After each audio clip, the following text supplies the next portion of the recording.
बिहार की सियासत में बयानबाजी तेज होती जा रही है। जनस्वराज के संस्थापक प्रशांत किशोर ने मुंगेर में मुख्यमंत्री नीतीश कुमार पर तीखा हमला बोला है। उन्होंने न सिर्फ नीतीश कुमार की कार्यशैली पर सवाल उठाए बल्कि उनके नेतृत्व और राजनीतिक फैसले को लेकर भी बड़ा बयान दिया है। प्रशांत किशोर ने दावा किया कि बिहार की राजनीति ऐसे मोड़ पर पहुंच चुकी है, आने वाला समय में बिहार की सत्ता ऐसे लोगों के हाथ में जा सकती है जिनकी प्राथमिकता बिहार नहीं बल्कि गुजरात होगी। दरअसल बिहार विधानसभा चुनाव में हार के बाद जनस्वराज अभियान को मजबूत करने के लिए प्रशांत किशोर इन दिनों जिलों का दौरा कर रहे हैं। इसी क्रम में वे आज मुंगेर पहुंचे, जहां एक निजी होटल में तीनों विधानसभा क्षेत्रों के संभावित उम्मीदवारों और कार्यकर्ताओं के साथ बैठक की और आगे की रणनीति पर चर्चा की। मीडिया से बातचीत के दौरान उन्होंने कहा कि जनस्वराज को गांव-गांव और हर व्यक्ति तक पहुंचाना ही उनका लक्ष्य है, लेकिन इस दौरान उनका सबसे तीखा हमला नीतीश कुमार पर रहा।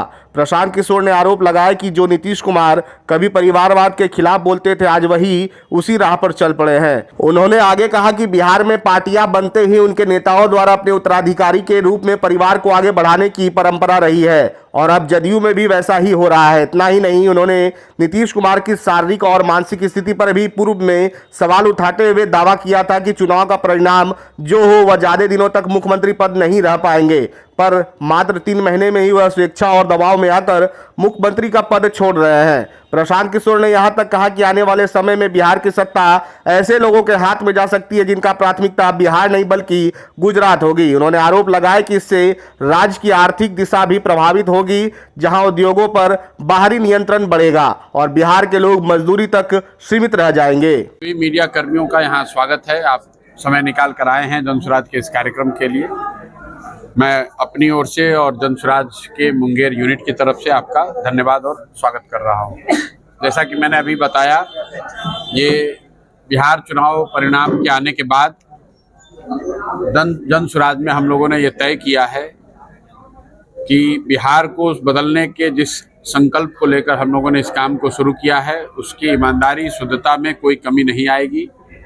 चुनाव के परिणाम चाहे जो भी रहे हों, हम लोग आने वाले 5 साल में पूरी ईमानदारी और शुद्धता से बिहार के लोगों को बताने समझाने का जो अपना प्रयास शुरू किया है उस पर बने रहेंगे। और बिहार नवनिर्माण का अभियान जो सरकार के 6 महीना पूरा होने के बाद, मतलब जून से जो नवनिर्माण अभियान शुरू किया जाना है, उसके पहले हम लोग कोशिश कर रहे हैं कि बिहार जनस्वराज के जितने साथी जुड़े हुए हैं उनसे बातचीत करके, उनसे संवाद करके बिहार के में जनस्वराज के संगठन को फिर से पुनर्गठित किया जाए, ताकि सभी की भावनाओं को इसमें समायोजित किया जा सके। और जब बिहार नवनिर्माण अभियान जून से शुरू हो तो सही मायने में जनस्वराज घर घर पहुंच सके और जो बिहार के लोगों की समस्या है, मूलभूत समस्याएं हैं, उन पर जनस्वराज सशक्त आवाज बनकर समाज में खड़ा हो। राष्ट्रीय अध्यक्ष तो पहले भी थे, इसमें नई बात क्या है? भाई दल उनका है तो अध्यक्ष भी वही रहेंगे। बिहार में पिछले 3 साल से मैं बताता रहा हूं कि बिहार में दल कैसे बनता है। दल जो बनाता है वो दल का बनता है नेता, और ये उसी दिन घोषणा कर देता है कि हमारे बाद होगा हमारा बेटा। तो नीतीश जी का दल भी अब उससे अपवाद नहीं है। 30-35 वर्षों तक समाजवाद, लोहिया, जेपी की बात करने वाले नीतीश कुमार जी ने भी जो बात थी वही सामने आई कि ये दल नीतीश कुमार का है, नीतीश कुमार उसमें अध्यक्ष रहेंगे और उनके बाद उनके बेटे को उसका नेतृत्व मिलेगा।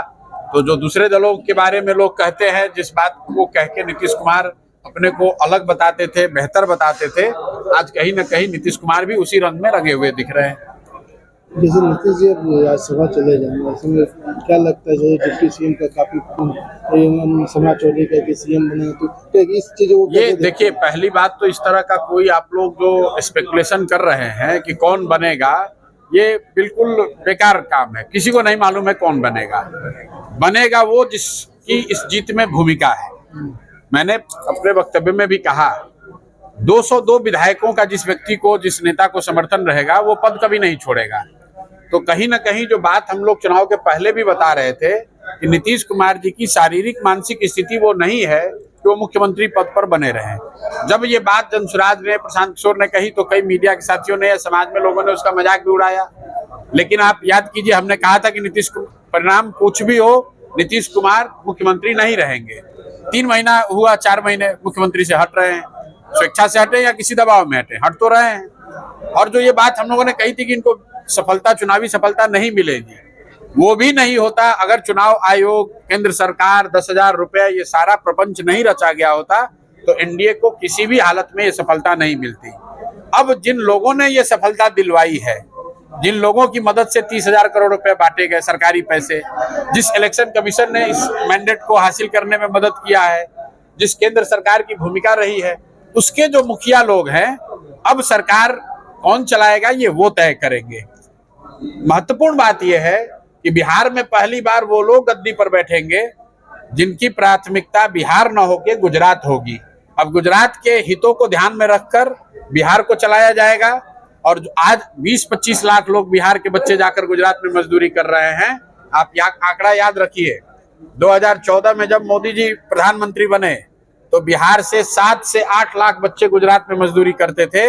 आज मोदी जी के प्रभाव से, मोदी जी के प्रयास से आप देख लीजिए, आज 20 लाख बच्चे बिहार के गुजरात में मजदूरी कर रहे हैं। और अब जब उनका बनाया हुआ मुख्यमंत्री यहाँ बैठेगा तो आने वाले 5 वर्ष में ये 20 लाख की संख्या बढ़ के 30-40 लाख होगी। क्योंकि गुजरात के फैक्ट्रियों में 10-12-15 हजार में जवान लड़के काम करने के लिए दुनिया में कहीं उपलब्ध नहीं है, वो सिर्फ और सिर्फ बिहार में उपलब्ध है। और वो बिहार से जाकर गुजरात में तब मजदूरी करेंगे जबकि बिहार में फैक्ट्रियां न लगे, बिहार में रोजगार न हो। इसीलिए मैं कह रहा हूं, जो भी मुख्यमंत्री बनेगा अब उसकी प्राथमिकता यह है कि बिहार से बच्चे ट्रेनों से भर के गुजरात में जाते रहे और गुजरात का आदमी फैक्ट्री का मालिक रहेगा। आपके हमारे बिहार के जो बच्चे हैं उन फैक्ट्रियों में जाकर मजदूर बनेंगे, दरबान बनेंगे। यही बिहार की नियति है।